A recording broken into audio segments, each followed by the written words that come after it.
Good morning friends. આજે આપણે સામાજિક વિજ્ઞાનના પાઠ 8માં કુદરતી સંસાધનમાં અભ્યાસ કરીશું. જે આપણે સંસાધનોનો ઉપયોગ ભણી ગયા, બરાબર, જમીન ભણી ગયા, પછી સંસાધનનું આયોજન કેમ કરવું જોઈએ, જમીનના પ્રકારમાં પહેલો પ્રકાર પણ ભણી ગયા. હવે આપણે બીજા પ્રકારની માહિતી મેળવશું, બરાબર. સૌથી પહેલાં તમને એક મેપ આપેલો છે, એટલે કે નકશો આપ્યો છે કે જમીનના પ્રકાર છે એ કઈ જગ્યાએ કેવી જમીન ધરાવે છે. તો જો તમને બાજુમાં કોષ્ટકમાં યલો કલર આપ્યું છે, એ આ કાંપની જમીન છે. એ મોસ્ટલી બધે જ્યાં નદીનો હશે ને પ્રવાહ વધારે, એ બાજુ જોવા મળશે. પછી છે કાળી જમીન, જે તમને મધ્ય ભાગમાં વધારે જોવા મળે છે. પછી રાતી જમીન, એટલે કે તમને રેડ કલરનો પોર્શન આપેલો છે. પછી લેટેરાઇટ જમીન, એ તમને કેરળની સાઈડ જોવા મળશે. પર્વતીય જમીન, જે તમને ઉત્તર બાજુ જોવા મળશે. અને રણ પ્રકારની જમીન, જ્યાં રણ હોય ત્યાં એ રણ પ્રકારની આપણે જમીન જોવા મળે છે. એટલે કે તમને કોષ્ટકમાં જે મુજબના નામ અને કલર આપ્યા છે એ મુજબનું મેપમાં છે એ નિર્દેશન કરેલું છે, તો જેના દ્વારા આપણે વ્યવસ્થિત માહિતી છે એ મેળવી શકાય છે. એના પછી બીજો પ્રકાર આપણે ભણીએ રાતી અથવા લાલ જમીન. એટલે કે રાતી અથવા લાલ જમીન ભારતના કુલ ક્ષેત્રફળના 19% ક્ષેત્રફળમાં ફેલાયેલી છે. એટલે કે આપણા ભારતની કુલ જમીન છે એના 19% ભાગમાં આ જમીન ફેલાયેલી છે.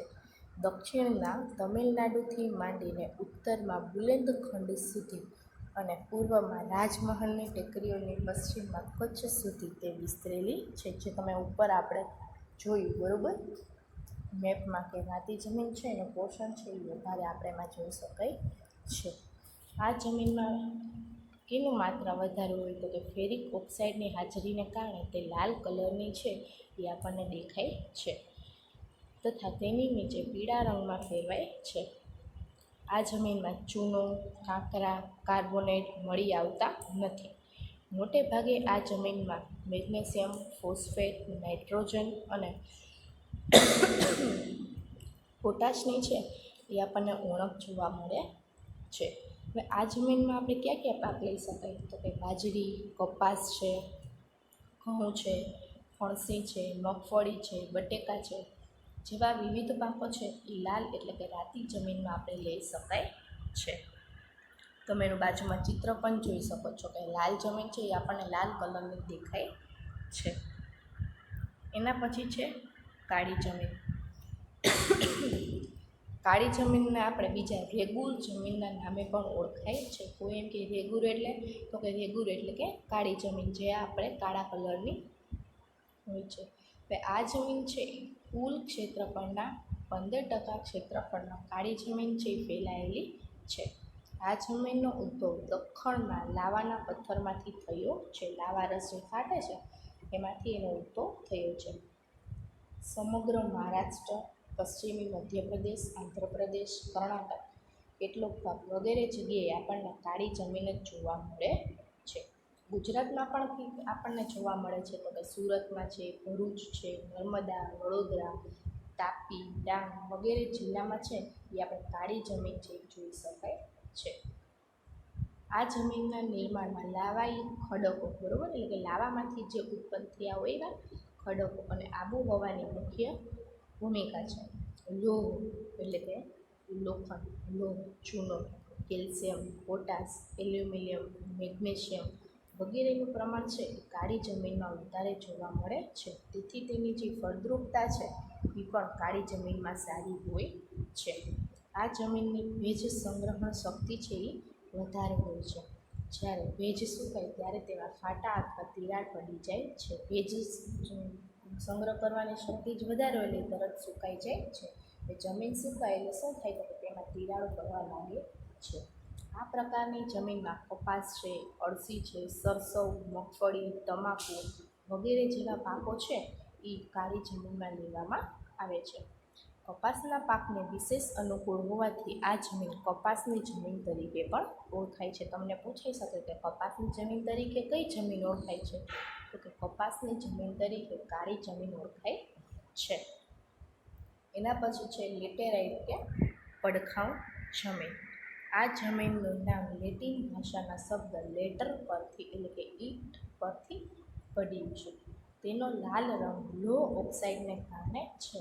બરોબર. આ જમીન પણ લાલ કલરની છે. કેના કારણે છે આવું? તો કે લો ઓક્સાઇડના કારણે.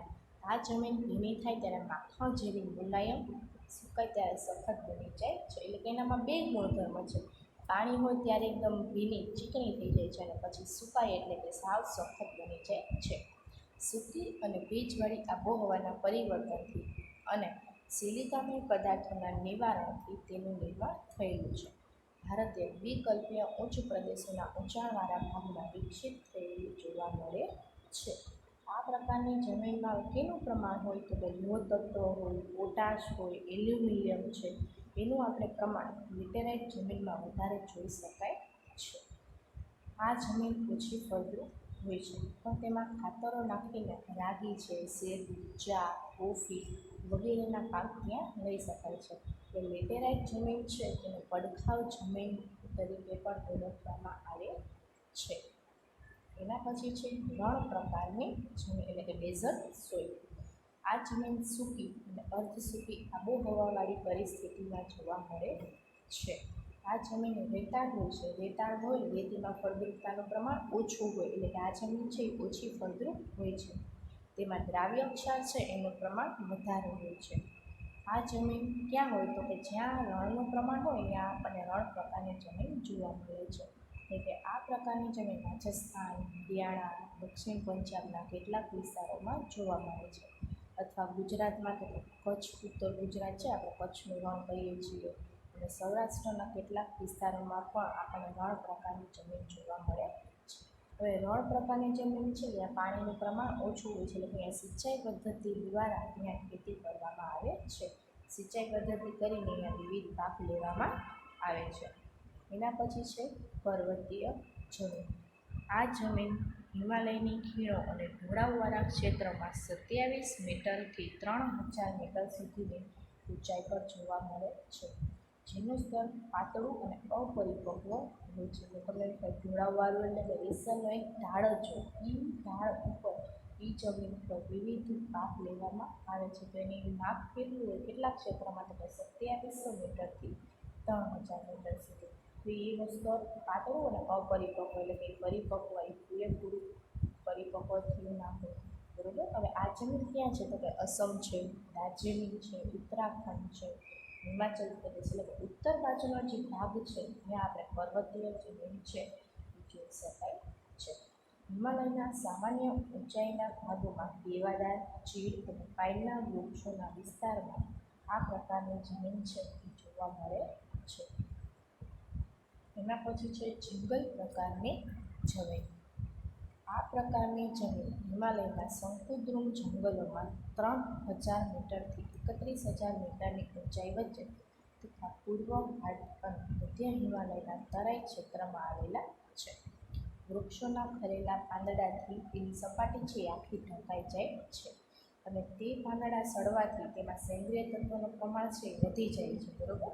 એટલે જમીનનો જે ઉપરનો ભાગ છે એ કાળો થઈ જાય છે. જે જમીન દળમાં નીચેની તરફ જતાં ભૂરા કે લાલ રંગમાં ફેરવાઈ જાય છે. હવે આ જમીન છે એમાં આપણે ક્યાં ક્યાં પાક લઈ શકાય તો કે ચા છે, કોફી છે, તેજાના એટલે કે આપણા મરી મસાલાઓ છે, બરાબર, ગરમ મસાલાઓ છે, તેજાના છે, એ સિવાય ઘઉં, મકાઈ છે, ડાંગર છે, એવા વિવિધ પાક છે એ જંગલ પ્રકારની જમીનમાં લઈ શકાય છે. આ જમીન અત્યંત મર્યાદિત ક્ષેત્રો ધરાવે છે એટલે કે ખૂબ મોટા ક્ષેત્રમાં મર્યાદિત જગ્યામાં જ આવી જમીન જોવા મળે છે. એના પછી લાસ્ટ છે દલદલ પીટ પ્રકારની જમીન. આ પ્રકારની જમીન ભેજવાળા વિસ્તારમાં જોવા મળે છે. દલદલ એટલે કેવું કે આમ ચીકણું ચીકણું ભીનાશવાળી જમીન રહેતી હોય, બરાબર, એને આપણે દલદલ તરીકે ઓળખીએ છીએ. એટલે કે આ પ્રકારની જમીન ભેજવાળા વિસ્તારમાં જૈવિક પદાર્થના સંચયથી વિકસે છે. વર્ષા ઋતુ દરમિયાન આ જમીન પાણીમાં જ ડૂબેલી રહે છે અને પાણી ઓસરતા તેમાં ડાંગરની ખેતી કરવામાં આવે છે. એટલે એ જમીન એવી હોય છે કે જ્યાં વરસાદ પડે અથવા પાણી પડે ને તો એ જમીન ભીની જ રહે છે, એ સુકાઈ જતી નથી. એને આપણે દલદલ તરીકે ઓળખીએ છીએ. અને જેવું પાણી ત્યાં શોષાવા માંડે છે તે ભેગું જ ત્યાં ડાંગરની ખેતી થાય છે. હવે આ જમીનમાં ક્ષારની બહુલતા તથા ફોસ્ફેટ અને પોટેશની અલ્પતા જોવા મળે છે. એટલે કે ત્યાં આ ક્ષાર છે, ફોસ્ફેટ છે એ અલ્પ પ્રમાણમાં જોવા મળે છે.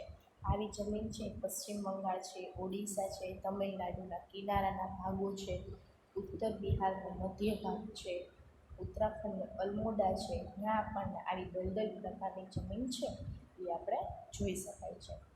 આ જમીનનું ક્ષેત્ર અત્યંત મર્યાદિત વ્યાપ ધરાવે છે, એટલે કે આ જમીન છે એ આપણને વધારે જગ્યાએ જોવા મળતી નથી. મર્યાદિત જગ્યાએ જ આપણને આવી જમીન દલદલ પ્રકારની જમીન છે એ આપણને જોવા મળે છે. તો અહીંયા આપણા છે એ 8 પ્રકાર જમીનના પૂરા થઈ ગયા. કઈ જમીનમાં શેનું પ્રમાણ વધારે હોય છે, કઈ જમીનમાં કયા પાક લેવામાં આવે છે, કયા સેન્દ્રિય તત્વો હોય છે, બરાબર. એના વિવિધ તત્વના આધારે એના વિવિધ પ્રકાર પડ્યા છે. હવે એ જ જમીન છે, એનું ધોવાણ કઈ રીતે થાય છે, એને આપણે કઈ રીતે અટકાવી શકાય છે, એનું સંરક્ષણ છે, એનું રક્ષણ છે એ આપણે કઈ રીતે કરી શકાય છે. આપણે જમીન છે તો આપણને જમીન ઉપયોગી જ છે, બરાબર, ખેતી કરવા માટે. ખેતી જે આપણા દેશનો મુખ્ય વ્યવસાય છે, તો એ જ ખેતી કરવા માટે એના સેન્દ્રિય તત્વ નાશ ન પામે એનું ધોવાણ કઈ રીતે થાય છે એ આપણે જોવું જોઈએ. એને આપણે અટકાવવાના ઉપાયો છે એ પણ આપણે ધ્યાનમાં લેવા પડે છે, જેના લીધે એના સેન્દ્રિય તત્વો છે એ નાશ પામે નહીં. તો હવે આપણે આગળ થોડોક અભ્યાસ કરીએ તો જમીન ધોવાણ, કે જમીનનું ધોવાણ છે એ કઈ રીતે થાય છે, બરાબર. તો જમીન ધોવાણ એટલે જમીનના કણોનું ગતિશીલ હવા કે પાણી દ્વારા એક સ્થળેથી બીજા સ્થળે સ્થળાંતરિત થવું. સ્થળાંતરિત થવું એટલે કે એક સ્થળેથી બીજા સ્થળે પહોંચી જવું કે વયું જવું. કે આજે જ ફૂલ એકદમ વરસાદ આવશે તો શું થશે કે એક જમીનમાં જે સેન્દ્રિય તત્વ હશે ને પાણી દ્વારા ખેંચાઈને બીજી જગ્યાએ વહી જશે, એટલે કે એનું સ્થળાંતર થઈ જશે. કે ધોવાણ એટલે કે એક જમીનમાં જે કણો રહેલા હોય છે, બરાબર, એ ગતિશીલ હવા છે પાણી દ્વારા બીજા સ્થળે પહોંચી જાય છે, એને આપણે ધોવાણ કહીએ છીએ. અન્ય રીતે કહીએ તો ઉપલા જમીન કણોનું ઝડપથી કુદરતી બળો દ્વારા અન્ય સ્થળે છે એ સ્થળાંતર થઈ જવું. તેનું ઉપલું પડ બનતા વર્ષો લાગે છે. તેના જમીન કણો ભારે વરસાદ કે તોફાની પવનોથી થોડા દિવસોમાં ખેંચાઈ જાય તો તે ખેત ઉત્પાદન ઘટે છે. આ પડની જાળવણી ખેતી માટે અત્યંત જરૂરી છે. જો જમીન ધોવાણ થતું હોય ને તમે એને કાંઈ નિયંત્રણ માટે કાંઈ ઉપાયો ના કરો તો પછી આપણે ખેતી માટે ઉપયોગી જમીન રહેતી નથી. હવે એ પડ બનતા વર્ષો સુધીનો સમય લાગે છે, બરાબર. તો એ સમય આટલો લાંબો લાગતો હોય છતાંય તમે એના કંઈ નિવારણ માટેના ઉપાયો ના કરો તો એ છે એ પછી ખેતી લાયક જમીન રહેતી નથી. એના બધા તત્વો છે એ જમીન ધોવાણમાં અટકાઈ જાય છે, બધા જમીન ધોવાણમાં છે એ વયા જાય છે, પછી એ બિન ખેતી લાયક જમીન થઈ જાય છે. જો તમે જમીન ધોવાણ કઈ રીતે થાય છે, જમીનનું ધોવાણ થઈ જાય, જમીન કેવી હોય છે એનું તમને નીચે છે એ તમને ફોટો બતાવ્યા છે કે જમીન ધોવાણ આવી રીતે થાય છે. એના પછીનો ટોપિક છે જમીન ધોવાણ અટકાવવાના ઉપાયો. કે ચલો જમીન ધોવાણ થાય છે તો આપણે એને કઈ રીતે અટકાવી શકીએ છીએ. એમાં ફર્સ્ટ, જમીન પર ચરાણ પ્રવૃત્તિઓને નિયંત્રણમાં લેવી. ઢોળાવવાળી જમીનોમાં સમોચ્ચરેખીય પગથિયાની તરાથી વાવેતર કરવું, એટલે કે એક પછી એક આપણે પગથિયા કેમ ચડીએ છીએ એવી રીતે પગથિયાની જેમ આપણે ખેતીનું વાવેતર કરવું જોઈએ. શું કામ, તો કે એ જ્યારે ઢોળાવ ઉપરથી પાક જાય છે તો એ એક પગથિયે છે એના તત્વો રહી જાય છે, એટલા માટે. ચરાણ પ્રવૃત્તિઓને નિયંત્રણમાં લેવી. જમીન પર ચરાણ પ્રવૃત્તિ એટલે કે આમ ચડી શકાય ને લાઇનસર, એવી રીતે એની પ્રવૃત્તિને નિયંત્રણમાં લેવી. નહીં કે ખાલી ધોવાણ થઈ ગઈ તો સીધા ઢોળાવવાળી જમીન રાખવી, એમાં વચ્ચે વચ્ચે પગથિયા કરવા, ખાડા જેવી વિવિધ પ્રવૃત્તિ નિર્માણ કરવું, જેના લીધેના તત્વો જ્યારે ઢોળાવ પરથી વહી જાય તો એમાં એ સંગ્રહિત થઈ જાય છે. પડતર જમીનમાં વૃક્ષોનું વાવેતર કરવું, એટલે કે જે જમીન આપણે ઉપયોગમાં ન લેતા એમાં વૃક્ષોને ઉગાડી દેવા, જેના લીધે એનું ધોવાણ છે એ અટકી જાય છે. પાણીના વહેવા પડેલા હોય ત્યાં આડબંધ બાંધવા, એટલે જ્યાંથી પાણી વહેતું હોય ત્યાં આડો બંધ બાંધી દેવું, જેના લીધે એના કણો છે ત્યાં સંગ્રહિત થઈ જાય છે. પાણીનો વેગ ધીમો પાડવા ઢાળવાળા ખેતરમાં ઊંડી ખેડ કરવી. ઊંડી ખેડ કરવી એટલે ઊંડા ખાડા પાડવા. જ્યાં પાણીનો વેગ ધીમા પાડવા હોય, ઢાળવાળા હોય જમીન, ત્યાં તો પાણી ફટાફટ નીકળી જાય છે. તો એવી જગ્યાએ તો ત્યાં વૃક્ષો આડા ઉગાડી દેવા, અહીંયા જમીનમાં અલગ અલગ વાવેતર કરવું, આડા બંધ બાંધી દેવા, અંદર ખેડ ઊંડી એટલે કે ઊંડા ખાડા કરી દેવા, જેના કારણે પાણી વહેતું હોય તો એના તત્વો છે ખાડામાં છે, વૃક્ષની આડે છે, આપણે આડબંધ બાંધ્યા હોય છે ત્યાં સંગ્રહિત થઈ જાય છે. તો જો તમને બાજુમાં એક ચિત્ર આપેલું છે કે આપણે કઈ રીતે છે એ જમીન ધોવાણ છે એ આપણે અટકાવી શકાય છે, બરાબર. તો હવે એના પછીનો ટોપિક છે ભૂમિ સંરક્ષણ. સંરક્ષણ એટલે કે આપણે એનું રક્ષણ કરવું. આપણે ભૂમિ છે, આપણી જમીન છે, આપણને ખૂબ જ ઉપયોગી છે, બરાબર ને. આપણને રહેવા માટે, ધંધો કરવા માટે, આપણે વ્યવસાય કરવા માટે, આપણને ખેતી કરવા માટે ઘણી બધી રીતે આપણને ભૂમિ એટલે કે જમીન ઉપયોગી છે. તો આપણે એનું રક્ષણ કરવું પણ આપણા જ હાથમાં છે, બરાબર. તો હવે એનું રક્ષણ છે એ આપણે કઈ રીતે કરી શકાય છે, હવે એ આપણે અભ્યાસ કરીએ. હવે ભૂમિ સંરક્ષણ. ભૂમિ સંરક્ષણ એટલે જમીનનું ધોવાણ રોકીને જમીનની ગુણવત્તા જાળવવી.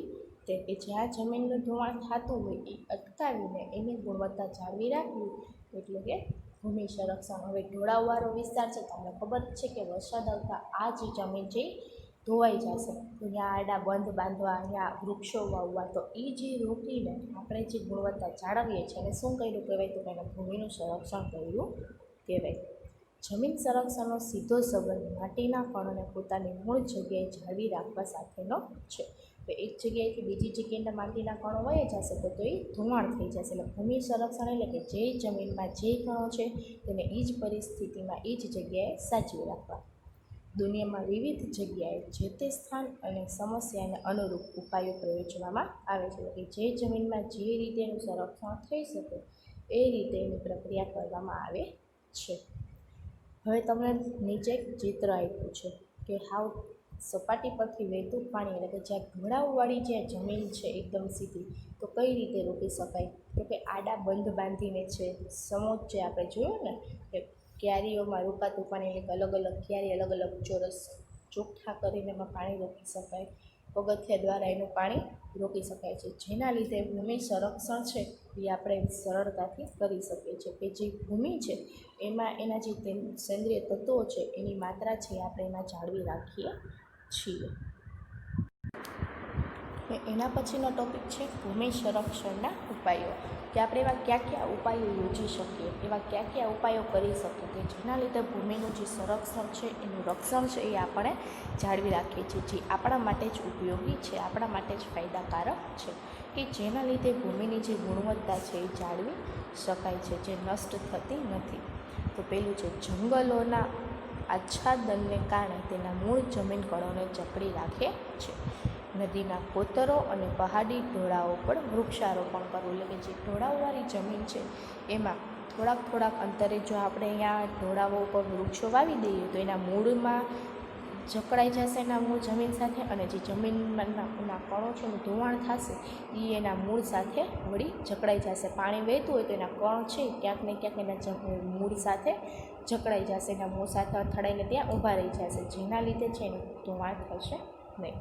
રણની નજીકના ક્ષેત્રમાં વાતા પવનને રોકવા વૃક્ષોની હાળમાળા ઉગાડી લેવી જોઈએ. એટલે કે આપણે જોઈએ છીએ કે રણ પ્રકારની જમીન છે ત્યાં રેતીનું પ્રમાણ વધારે હોય છે. રેતીનું પ્રમાણ જ્યાં વધારે હોય તો પવનના લીધે એના તત્વો છે ઝડપથી ઉડી જાય છે, જેના કારણે એ રણ પ્રકારની જમીનમાં આપણે લાઇન્સર ક્રમબંધ છે એ વૃક્ષો ઉગાડી દેવા જોઈએ, જેથી પવન છે એનો વધારે માત્રામાં જમીનને કાંઈ અસર થાય નહીં, જેના લીધે એનું ધોવાણ છે એ આપણે અટકાવી શકાય છે. નદીઓના પૂરને અન્ય નદીઓમાં વાળીને કે સૂકી નદીઓ ભરી અંકુશમાં લઈ શકાય. અનિયંત્રિત ચરાણની પહાડોની જમીનનું સ્તર ઢીલું પડે તે રીતે અટકાવવું. એટલે કે ચરાણથી પહાડોની એટલે કે અનિયંત્રિત ચરાણથી એટલે કે આપણે જે પહાડોની જમીન છે એનું સ્તર ઢીલું ન થાય ચરાણથી, એટલે કે આપણે અલગ અલગ રીતે અહીંયા આપણે ઢોળાવો ઉપર ક્યારા કર્યા હોય, પગથિયા જેવી રચના કરીએ, વૃક્ષો ઉગાડ્યા હોય, એ ઢીલું ન પડે એની આપણે અટકાયત કરવાની છે. જે તમે જો બાજુમાં જોઈ શકો છો ચિત્રમાં કે સીડીદાર ખેતરો બનાવ્યા છે, બરાબર, કે એમાં એના કણો છે ક્યાંક ને ક્યાંક વચ્ચે અટકાઈ જાય છે. ને ક્ષિતિજ સમાંતર ખેડ એટલે કે આ ખેડ કરવાની પદ્ધતિ જો કેટલી સરસ છે કે જેના લીધે ઢાળવાળો વિસ્તાર છે છતાં એના કણો છે એ એના ઢાળમાં જ રહી જાય છે, એના કણો એક જગ્યાએથી બીજી જગ્યાએ જતા નથી. તો આવી વિવિધ પ્રવૃત્તિઓ દ્વારા પણ આપણે જમીનનું ધોવાણ છે એ આપણે અટકાવી શકાય છે. એના પછીનું છે ક્ષિતિજ સમાંતર ખેડ સીડીદાર ખેતરો જેવી પદ્ધતિઓ અપનાવીને, જે આપણે ઉપર છે. હવે ઉપરયુક્ત ઉપાયો કરવાથી જમીનનું સંરક્ષણ છે, જમીનનું રક્ષણ છે આપણે કરી શકાય છે. જમીનનું સંરક્ષણ આ જે જમીનનું જે સંરક્ષણ છે એ આજની તાતી જરૂરિયાત એટલે કે એની પાયાની અત્યારે જરૂરિયાત છે. તેના સંરક્ષણ માટે સરકાર છે, સમાજ આપણો છે, એના આપણે સહિયારા એટલે કે બધાનો એકબીજાનો સહારો લઈને આપણે એના પ્રયાસો કરવા જોઈએ કે જેનાથી જમીનનું સંરક્ષણ છે એ આપણે સારી રીતે કરી શકીએ. જમીનનું ધોવાણ થઈ જાય નહીં, જમીનની જે ગુણવત્તા છે જળવાઈ રહે. બરાબર, તો અહીંયા આપણો પાઠ છે સમાપ્ત થાય છે. હવે નીચે સ્વાધ્યાયના પ્રશ્ન છે એ તમને વર્કશીટ વાઇઝ આપવામાં આવશે, જે તમારે તમારી બુકમાં લખી લેવાના છે અને આ મંથના એન્ડમાં આ પાઠની ટેસ્ટ લેવામાં આવશે, જે તમારે રીડ અને લર્ન બે કરવાનું છે. Good bye.